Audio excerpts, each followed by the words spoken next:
பார்த்துருக்க செடி தான் பார்த்தீங்கன்னா ஸ்ட்ராபெரி கொய்யா ஓகேங்களா. இது வந்து பார்த்தீங்கன்னா சின்ன செடியிலே காய்ச்சிருக்கு. இது வந்து பார்த்தீங்கன்னா ஸ்ட்ராபெரி கொய்யான்னு சொன்னால் செடி யாரும் நம்ப மாட்டாங்க. ஏன்னா பார்த்தீங்கன்னா இலையை பார்த்தீங்கன்னா இது கொய்யாப்பழ செடிவா அப்படின்னு நிறைய பேருக்கு தெரியாது. இதுதான் பார்த்தீங்கன்னா ஸ்ட்ராபெரி கோவா. அதில் வந்து பார்த்தீங்கன்னா red colour yellow colour 2 variety நம்மகிட்ட அவைலபிள் இருக்குது. இதில் வந்து பார்த்தீங்கன்னா எல்லோ கலர் நம்ம லேண்டில் வச்சிருக்கு. ஃப்ரூட் எப்படி வச்சிருக்கு பாருங்கள்.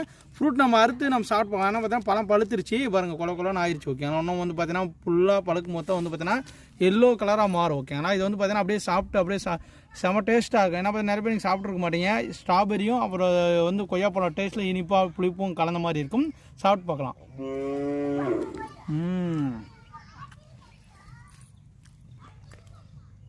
எப்படி இருக்குன்னு பாருங்கள். விதைகள் எல்லாமே கம்மி, சதைப்பற்று அதிகமாக இருக்குது. அப்படியே ஸ்ட்ராபெரி சாப்பிட்றதும் அந்த கொய்யாப்பழம் வாசனை அப்படியே சூப்பராக இருக்குது. செம்மையாக இருக்குதுங்க. இந்த மாதிரி கொத்தா நிறைய காய்க்கும். அந்த செடிகளில் ஈஸியாக லோவான மெயின்டெனன்ஸ் தாங்க. யாருக்குன்னா வேணும்னு நினச்சா நம்ம தமிழ்நாட்டில் எங்கே வச்சாலே வரும். எல்லா கிளைமேட்டுக்கும் வரக்கூடிய பிளான்ட் தான். வேணும் மக்களும் புக் பண்ணிக்காங்க. வாட்ஸ்அப் வாங்க. தேங்க்யூ. Bye by.